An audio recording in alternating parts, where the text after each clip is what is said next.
nous ne sommes plus qu'un seul homme, c'est-à-dire des frères et des sœurs, unis par le seul désir de se tenir ensemble et de dire notre soif des Écritures, notre soif d'une parole qui ne vient pas de nous, alors c'est fait.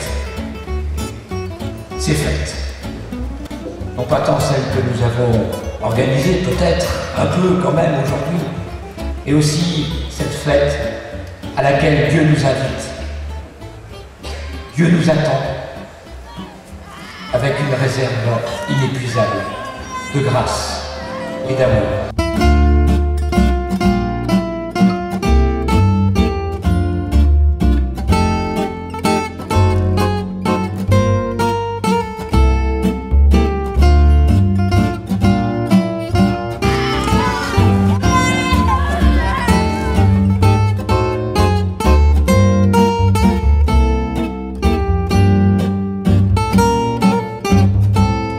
Ce matin, nous avions eu à parler de la mission, l'évangélisation, ici, maintenant, en France.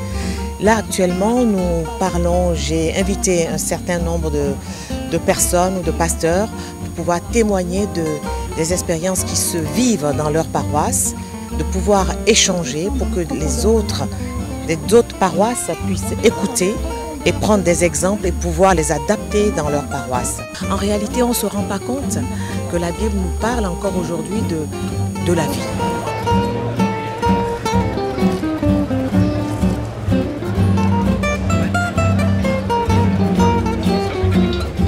Je m'appelle Siane. Très bien. Et vous venez de faire le parcours spirituel. Oui. Pourquoi ? Eh bien, au départ, je ne savais pas ce que c'était. Quelqu'un m'en a parlé ce matin, m'a dit que c'était vraiment très bien. Et donc, on est parti à plusieurs cet après-midi sur le parcours pour le faire. Ça consiste rapidement en des petites épreuves, des petites mises en situation.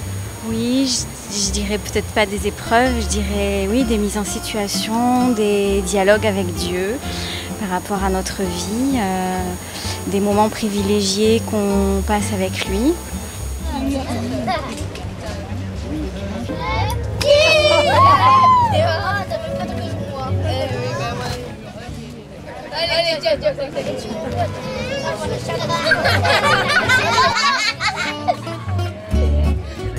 Beaucoup d'églises en fait sont investies dans la diaconie, chacune avec ses particularités. Ici dans la région, on compte dans le RF à peu près, dans le RF PACA, je crois de l'ordre de 28 entraides et diaconats, ce qui est beaucoup.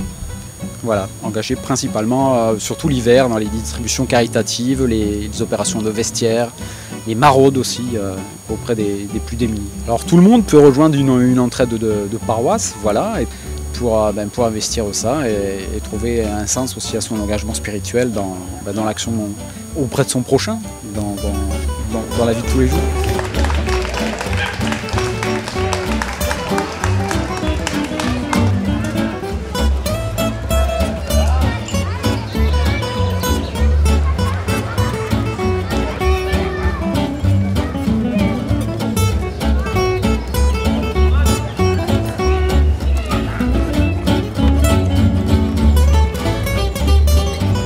Donc c'est un atelier sur l'œcuménisme et le thème était d'un couple mixte qui a présenté son vécu, son parcours, les difficultés d'être catholique et protestant.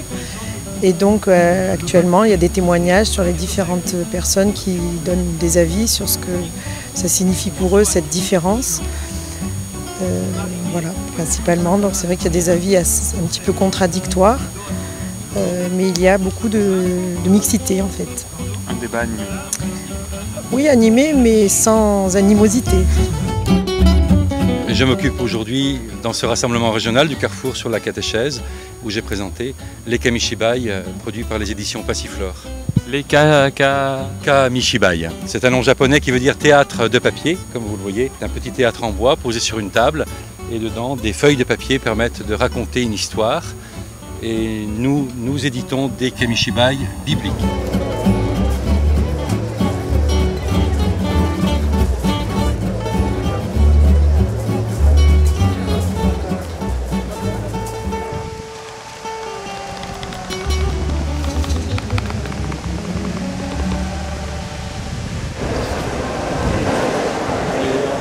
fait l'Église, c'est pas des hommes, c'est pas une organisation, c'est pas des dogmes, c'est pas des rites, c'est pas ma qualité de vie.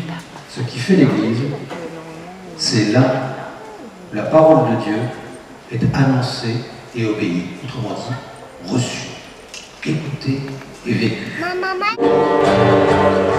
L'essentiel, c'est cette écoute partagée.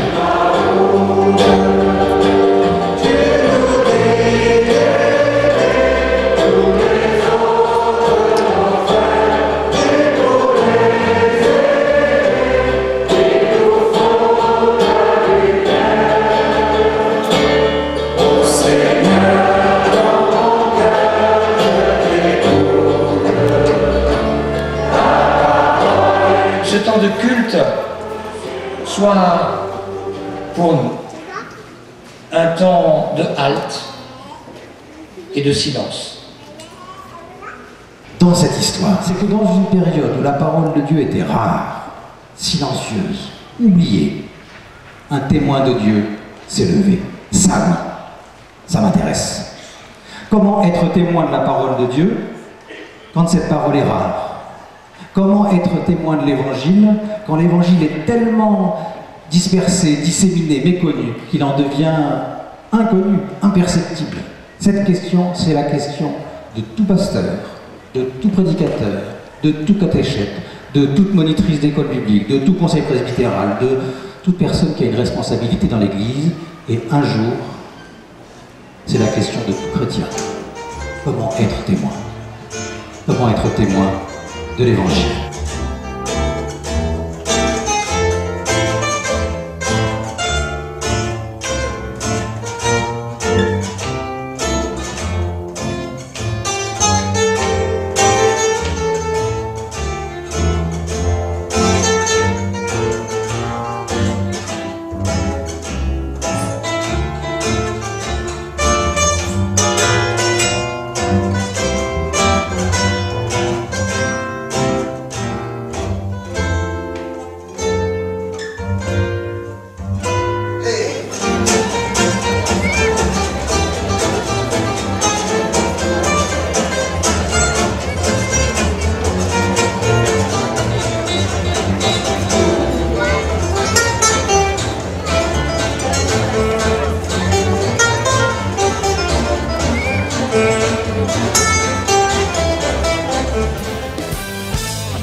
This is the day that the Lord